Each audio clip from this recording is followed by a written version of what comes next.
وَمِنَ النَّاسِ مَن يَشْتَرِي لَهْوَ الْحَدِيثِ لِيُضِلَّ عَن سَبِيلِ اللَّهِ بِغَيْرِ عِلْمٍ، لوگوں میں سے کچھ ایسے بھی ہیں کہ جو کھیل کی باتیں خریدتے ہیں، کھیل کود، اور تاکہ لوگوں کی توجہ ادھر ہو جائے. اور یہ باقاعدہ کیا ہے. نضر بن حارث جو رؤسائے قریش میں سے تھا، اور اس شخص کا معاملہ یہ تھا کہ یہ حضور کے شدید ترین مخالفین میں سے تھا.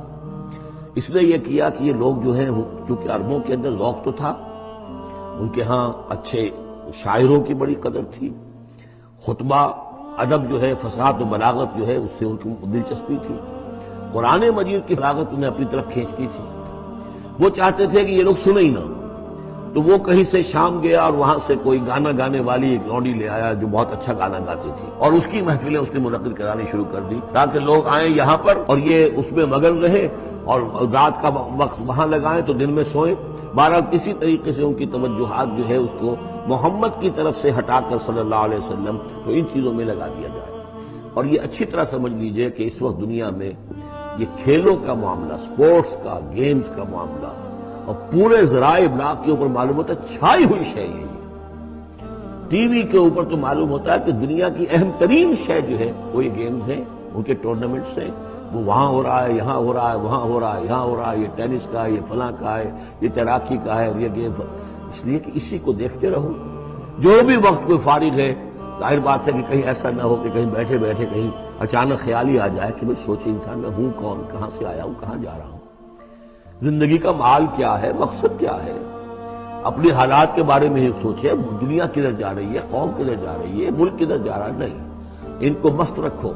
وہ اقبال نے تو کہا تھا کہ ابلیس نے یہ کہا اپنے کارندوں سے کہ مست رکھو ذکر و فکر صبح گاہی میں اسے، اور پختہ تر کر دو مزاج خانقاہی میں اسے.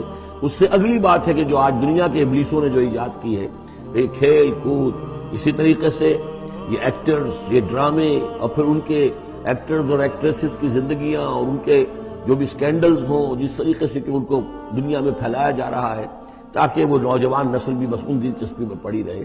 تو یہ ہے اصل میں وہ فلسفہ. وَمِنَ النَّاسِ مَن يَشْتَرِي لَهْوَ الْحَدِيثِ، کھیل کود کی چیزیں خریدتے ہیں وہ لوگ، لِيُضِلَّ عَن سَبِيلِ اللَّهِ، تاکہ اللہ کے راستے سے گمراہ کریں، بغیر علم، بغیر علم کے.